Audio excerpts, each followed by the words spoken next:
Happy Wednesday. Nice to see you today. That was a little weird. I didn't do my normal like, what's up? But today is going to be interesting. I have a really cool topic. But first of all, I hope you had a wonderful holiday. I hope that you had a lot of time with family, that you got to take some time to relax and do a little self love and really give yourself the chance to recharge those batteries, fill your cups, let your mind kind of relax a little bit and get yourself ready for the new year, because I know that a lot of people have some big goals this year, and I'm excited to see those people reach those goals. So welcome to another Wednesday of me, Josh, being live, talking about just things in general. And the topic today we're going to talk about is automation, but I'm going to kind of put a twist on it a little bit, and I think it's going to be fun. And I'm looking forward to you guys being around and hanging out with me for another 15, 20 minutes or so. And but first, if you don't know who I am, my name is Josh Schoenert. I have done a lot of things, and my wife and I have done different businesses. We're network marketers, we're affiliate marketers, we are investors, we're mentors, we're coaches. We basically help people live a better life. And for me, I made a declaration this year that I want to focus on helping dads be better dads, right? I want to help them be better for their family, so that way they can achieve their hopes and dreams and goals in their life. And so that's what I'm working on now. And I think it's a pretty cool thing. And I want to share my journey with everybody. And so you're going to see me on here again every week, just like I have been pretty much for the last year here, or almost the last year. And today we're going to talk about, like, what should you be automating in your business, right? And I actually had a conversation with a friend of mine, and we talked about automation and what's good and what's not so good about that. And one of the things that really stuck out is a lot of people right now are so focused on automating everything, chatbots and tools and funnels and, all these webinars and things like that. And so many people are focusing on making sure that they have all this stuff in place. But I think what they're forgetting a lot of the times is that they're losing a lot of that personal connection. And one of the things that I really enjoy is we do have the ability to be out there, right? We have the ability to put ourselves out there and show people that we really mean business. But then we lose that a little bit when we automate the wrong things in our business. And hey, James, what's going on, man? Yeah, I honestly, I can't take credit for the topic. I want to give my buddies Kyle and John a shout out here, because they're the ones that kind of helped get this topic rolling, because we were talking about this just last night, or a little bit of, at least automation wise. But so when we talk about automation, there's so many things out there, and I'll be one to admit I have a chatbot on my profile. The chatbot is not designed to take away the human element. I've written the chatbot, so it's my language, it's my wording, and it's a way to help filter people. But in the end, that brings the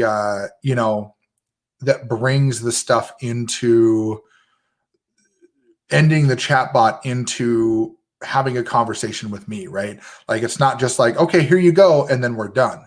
Like, I always reach out to people and say, hey, just want to let you know I'm a real person behind this. And I'm glad that you're here and I want to help you.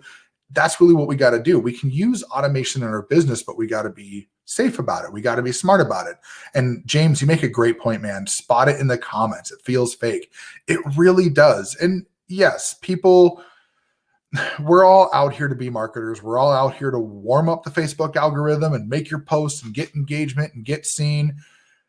But when you see that people's comments are always like, like they're not even on topic. Like, that's why I try to write thoughtful comments and things, because I want them to be on topic. I want them to be a way to really connect with people and show them that I actually read their post, show them that I actually, gave a damn about their post, right? So, but to go back a little bit into automation, right, into what we have. So here this week, I actually canceled a bunch of my automation tools, because I realized that what was doing is it was disconnecting me from my business. Now, automation used in the right way can be really helpful for your business. And I want to talk about first of all, 3 things we should automate in our business and 3 things we should not automate in our business. And so the first thing that we should automate in our business is our time, right? We want to, and it's kind of general, right? Automate our time. Like, well, how do you do that? Easy. Find things that you can automate that don't really need that personal connection. Find things that you don't really need to go do manually. So for example, when someone wants to go use a tool to check engagement on their profile, find out who's not looking at anything they have to say, and you want to get rid of a few people, clean out some, bad bugs in there and make room. So especially for people that have a large friends list, right? 4 or 5,000 people, you want to clean that up a bit. So that's a good use of automation.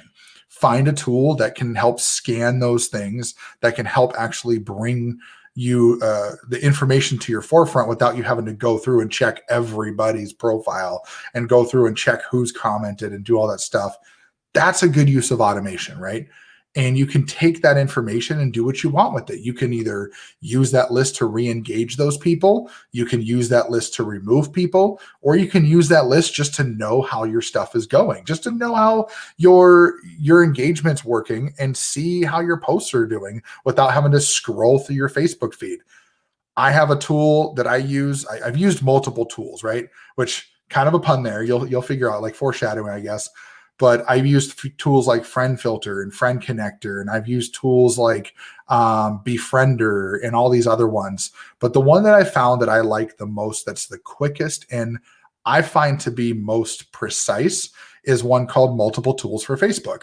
I'm not an affiliate for that tool. I don't make any money on that tool. I think I paid $5 or $10 for a lifetime subscription to the tool, and it's great.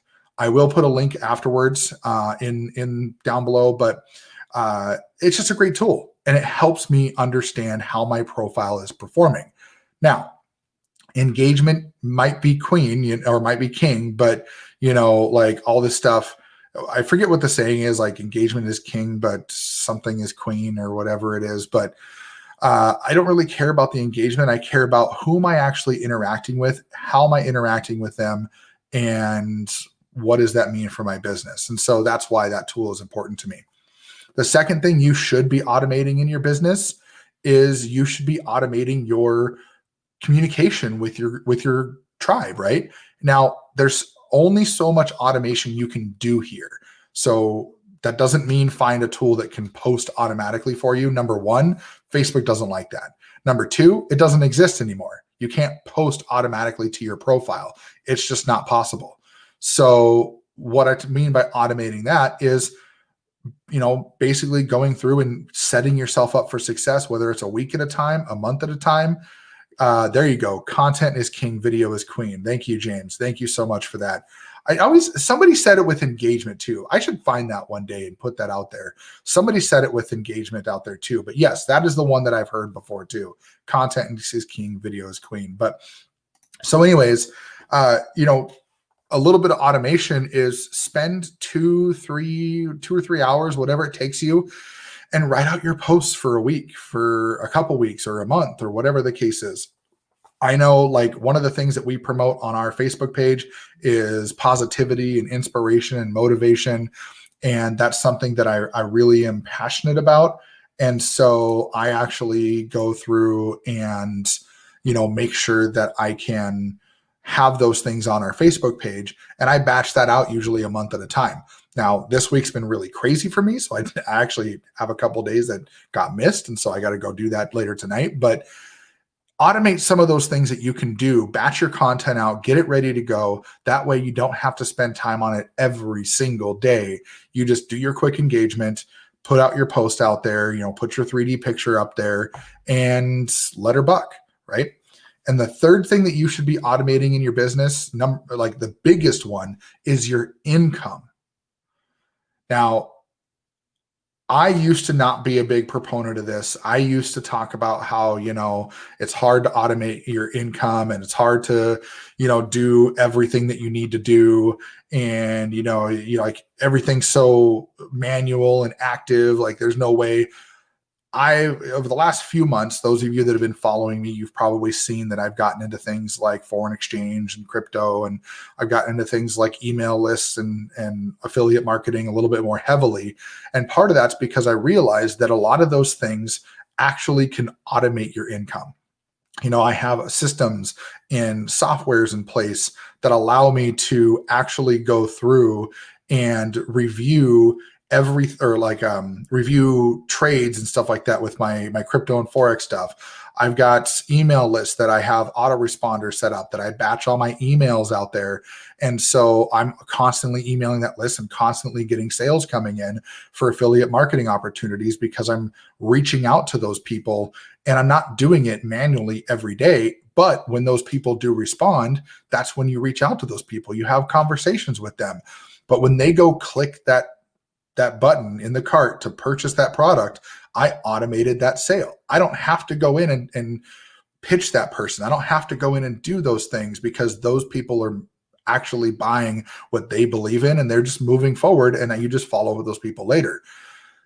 As you build that up, you start building what's called a residual income. And there's people out there that call it different things: passive income, ongoing income, whatever it is, time-based income, whatever you want to call it. But basically, it's either weekly or monthly that you're going to have a consistent check coming in where you have your efforts that are starting to pay you over and over and over because you've built yourself a residual income, an automated income. These people that have bought things from you, you want to have income that is an ongoing basis. You don't just want onesies and twosies here, because what happens is when you can't automate that and you can't actually build that residual income, you're constantly chasing that next sale. So you're spending all your time following up with people, trying to convince them to buy that thing. You're trying to make that sale because you need to make more sales to make your quota for the month. But if you can put the groundwork in first and start building yourself into a position that you start having consistent sales coming in every single day, or even just a few times a month, sometimes with like high ticket affiliate and stuff, you start getting to a point where it's automated and you don't have to get up every day, work 6, 7, 8 hours on your affiliate business to actually move those things forward. So those three things, just as a quick recap. Number one, you want to make sure that you are, you're automating your time, and you are automating basically your communication, right? And you're automating your income. And that's a thing that you want to look at, right? Is that you want to go through and you want to say like, hey, I'm automating the things that are sucking the life out of me so I can be better and help people in a better way.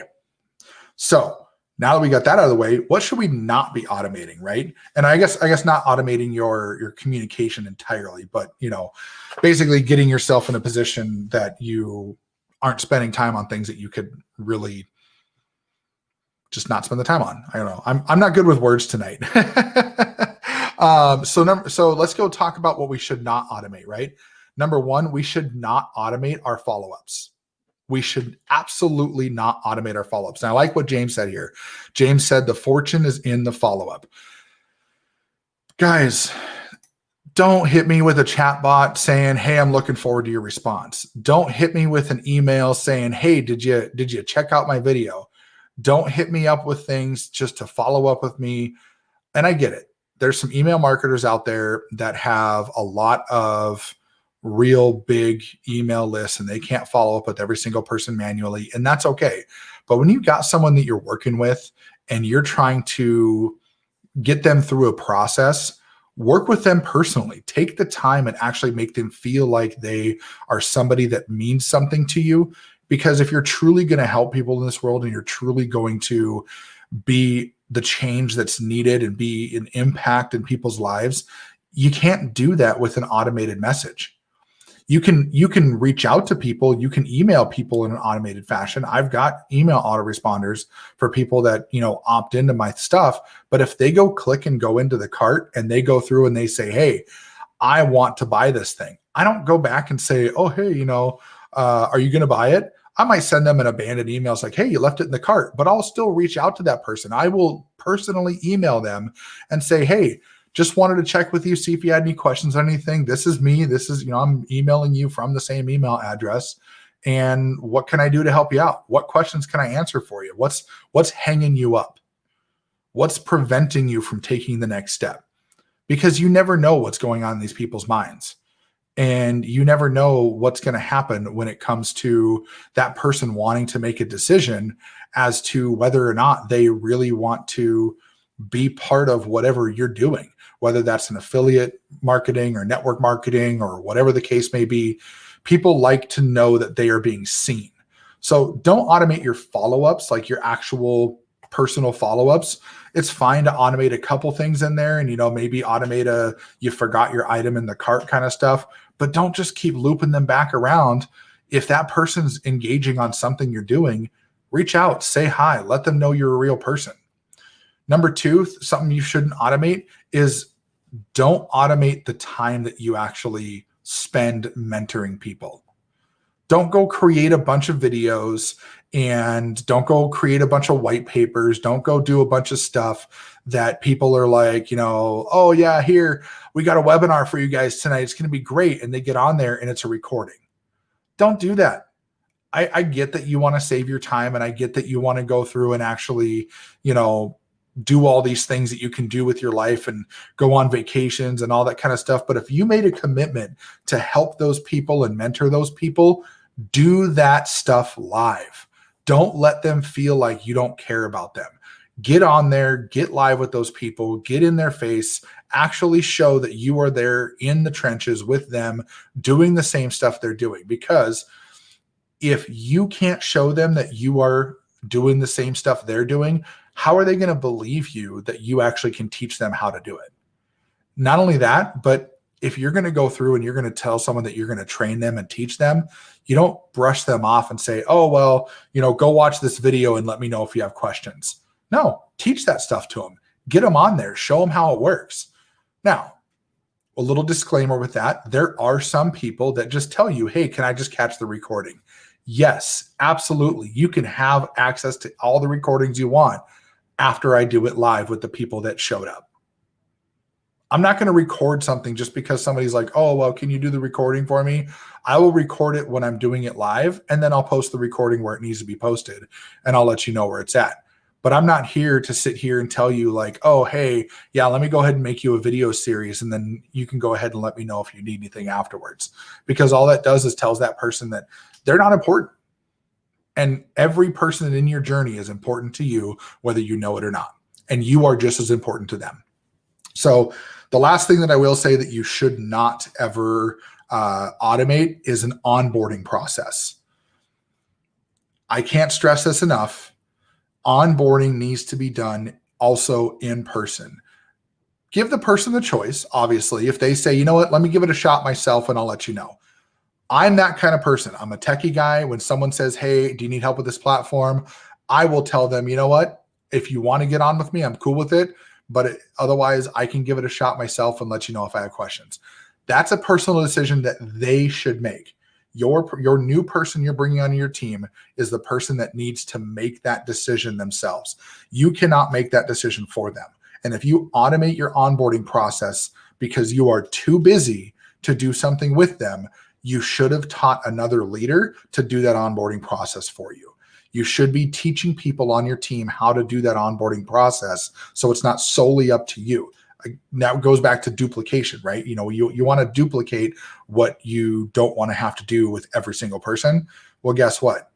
If you don't actually show those people how to do those things and you say, oh, don't worry about it. If you need help, just go ahead and let me know and I'll help them, and you don't help them, that's a problem. So I will say just from experience that having a fully automated onboarding process with pre-recorded videos and walkthroughs and all this kind of stuff, while it is helpful for people, give them the choice. Ask them, do you want help going through this, or do you think you can, do it on your own? Or just say, hey, why don't we get on a call and go through it together and we'll get you set up. If someone takes initiative and starts going through it before you get on a call, or they tell you it's okay, I'll do it my own and let you know if I have questions, at least you gave them the option first, and that goes so much further than taking that option away for them. So just wanted to get that out there for you guys today. I'm right at 20 minutes. I wanted us to cut it at the top of the hour. But like I said, 3 things that you want to automate, obviously automate the things that take your time. You want to automate some of your communication. You don't want to automate all of it, like your front end communication, your filtering, and automate your income. And then also things not to automate, don't automate your onboarding process. Don't automate your training, and don't automate your follow-ups. Because the thing is that those are the most important things that people are going to be really interested in learning how to do, because a lot of people don't know that. And I like what Martin said, again, the fortune is in the follow-up. That's a really, really big piece of really building the business or any business, is that following up with people, whether they're prospects or they're already on your team or it's somebody who left. Like, that's one piece too. I forgot that. So if someone leaves your team, still follow up with them and be like, hey, how are things going? How are you doing? Is there any way I can help you? Don't get butthurt because someone decided they didn't want to do what you wanted to do. Show them that you mean business, because what's going to happen is when their thing doesn't work out, if they see that you truly cared, they may come back. They may come back to you and say, you know what, I actually do want to do this. So hope you enjoyed it. Hope it was informational. James, thank you so much for being here. Jill, thank you for being here as well. And for everybody else who got on here, I really appreciate you. I appreciate you taking the time to hang out with me. And don't forget to catch Kyle and I. We're going to be doing our Those Two Dads podcast here this weekend, and we might have a special guest for you guys. So keep that in mind, and we will chat with you another time. Have a great night.